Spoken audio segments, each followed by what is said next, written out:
أعوذ بالله من الشيطان الرجيم بسم الله الرحمن الرحيم السلام عليكم ورحمة الله وبركاته.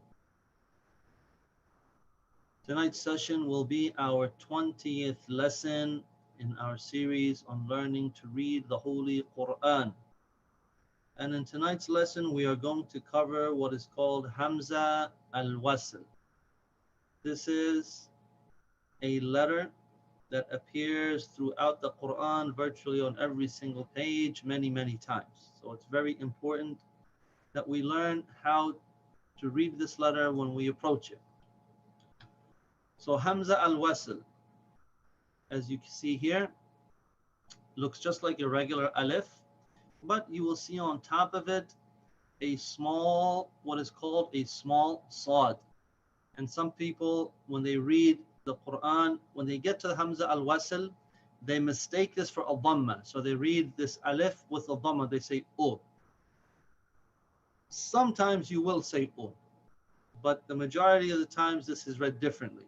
So we have to know in what situation we read it with fatha, kasra, and dhamma, and so on. So just a few points about the Hamza al-Wasl. First one, that it's always by itself. This Hamza al-Wasl is never connected on its right. It's never connected on its left. It's always by itself. It's never connected to other letters, and it doesn't have any other vowel markings on it. So it won't have a fatha, it won't have a kasra, it won't have a dhamma. It'll look like this, or depending on which print of the Quran it's in, sometimes it won't even have that mark on top of it. Now, how do we read the Hamza al-Wasl?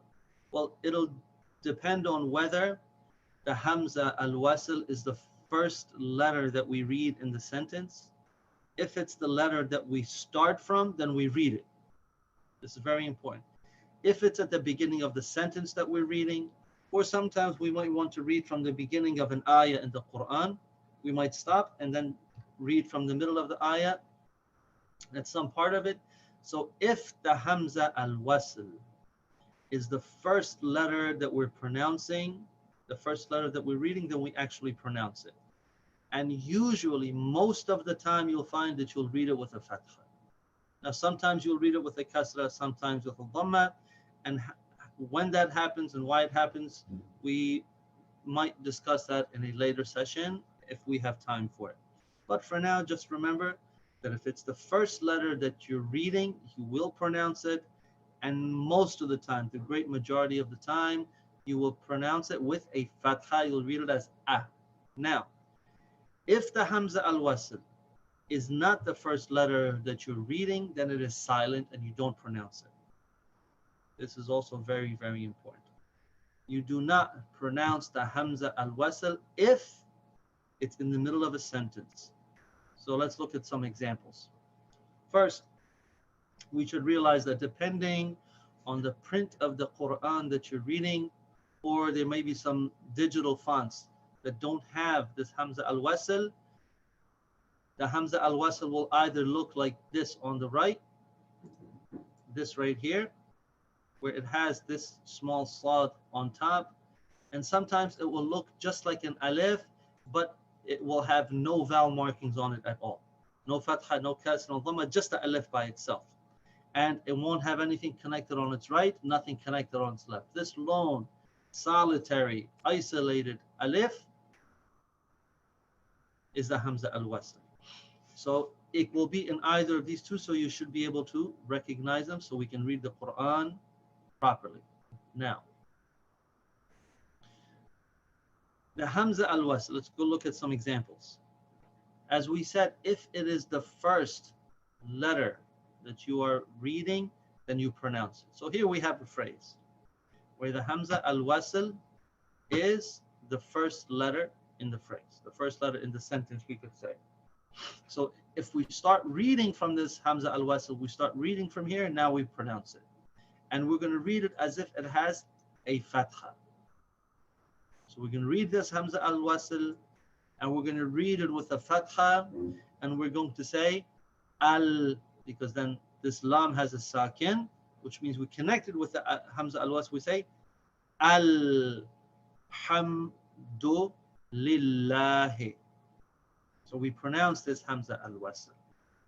But then what happens when the Hamza al-Wasl is in the middle of a sentence and it's not the first letter? So this is an example here. So here we have Ra with a fatha, Ba with shad, so we have to connect the two. We say Rab, and then the Ba has a kasra, so we say Rabbi. Remember when we read a letter with shad, we connect it to the letter before, and then we pronounce its vowel, short vowel, without breaking the sound of the letter. We say Rabbi. Now, we see here that there's this Hamza al-Wasl right here. We have it grayed out so that you know that it's silent. Why is it silent? Because it's in the middle of the sentence. It's not the first letter that we're reading. So this Hamza al-Wasl is silent. And then we have this lam here with the sakin. So we have to connect this lam with the vowel sound of this ba. So we have to say bil. So now we have to read this all without stopping. We say Rabbil, Rabbil. And then this ayn has the mad on top. Remember we discussed last night the shortcuts for the long vowels, that if there's a small alif on top of a letter, we read it with the long vowel sound. So this ayn with this vowel, we have to say lam with fatha is la, mim with kasra and ya is mi, and then noon with fatha is na. So we read this as Rabbil Alameen. Now, it is incorrect for us to read this Hamza al-Wasl with a fatha here. If I say Rabbi al-Alameen, it's incorrect. Sometimes, like we said, you'll see this Hamza al-Wasl in some prints with that small sad on top of it. So if I say Rabbi al, this is incorrect. I should not pronounce that alif here, this Hamza al-Wasl. It is silent. We don't pronounce it. We say Rabbil Alameen. Let's go to our next example. So as we said, when Hamza al-Wasl is the first letter, we read it. So this is a word that you'll see in certain places of the Quran. So we read this Hamza al-Wasl, this alif, we read it as if it has a fatha, and we say allati. You see the lam has a shad, connects to the alif, and the lam has its own fatha. So we say alla, and then this ta has kasra and ya, so it's ti. Allati. So here we pronounce this Hamza al-Wasl with a fatha. Now what happens when it's not the first letter? See, we have over here this word alif, lam, ta, ya, and here we have the same word alif, lam, ta, and ya. What's the difference? In the first one, we will recite the alif, we will pronounce it because it's the first letter, but over here it's not the first letter. The waw is the first letter, so this Hamza al-Wasl is silent. Now we say this waw has a fatha, we say wa. Now this alif is silent, and this lam has a shad. So the lam has to connect to something before it. But since the alif is silent, it's not going to connect to the alif, it's going to connect to this waw. So we say wallati. See, in the first one here, the alif is the first letter, so we say allati. But here, the waw is the first letter, making that Hamza al-Wasl silent. We say wallati. Let's go to our next example. Same situation, but we have the word alladhi. See here, the Hamza al-Wasl is the first letter, so we're pronouncing it. We're going to say alladhi. Here we have a dhal, so we say the alladhi. But in the second example, the waw is the first letter. The Hamza al-Wasl becomes silent, so this lam will connect to this waw. It's going to skip over the Hamza al-Wasl. You say walladhi. See, it's very simple. We just have to make sure we recognize that it's the first letter, we pronounce it. If it's not the first letter, we don't pronounce it. Let's go to our next example. We have another similar word. Hamza al-Wasl here is the first letter, so we connect it to this lam, and we pronounce it with the fatha. We say Allah, then dhal has kasra and ya, so we say the, and then noon with fatha is na. This is pronounced alladhina. So now here we have the same word, but here we have another word in front of it. So this Hamza al-Wasl is not the first letter, so it's silent. So we start reading from here. Alif with kasra, and then there's noon with shad, so we connect them. In, and then the noon has a fatha, we say inna. However, this noon with its fatha will connect with this lam and its shad. So we say innal, we skip this Hamza al-Wasl. We say innal, because the lam has a fatha.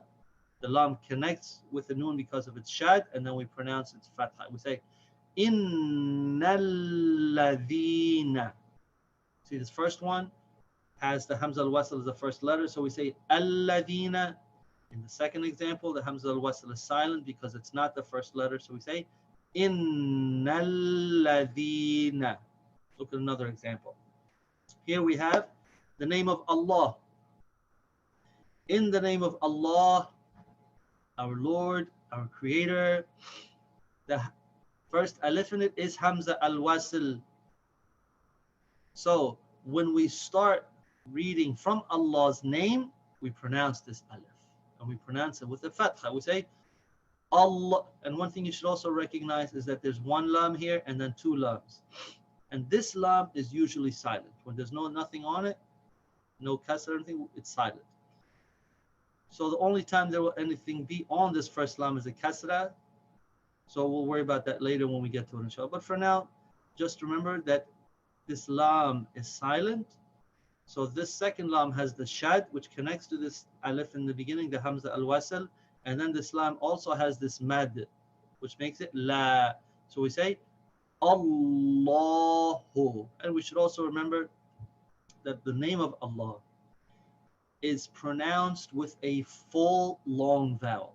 So we don't say Allahu, we say Allahu. Now, the only time that this will be pronounced with a light long vowel, la, is when the letter before it has a kasra. And we'll get to that in later lessons, inshallah. But for now, just know that you pronounce it Allahu. Now here, in the second example, the alif in the name of Allah is not the first letter, so it becomes silent. So here we have this word. Ha with dhamma is hu, waw with fatha is wa, but this waw will skip this alif, skip this lam in order to connect to this lam with the shad. So remember, the shad makes the letter connect with the letter before it, but that letter has to have a vowel. So this lam is silent, this alif is silent. So what gets connected? What gets connected is this waw to this second lam here. We skip these two here. So we say Hu wallahu. Hu wallahu.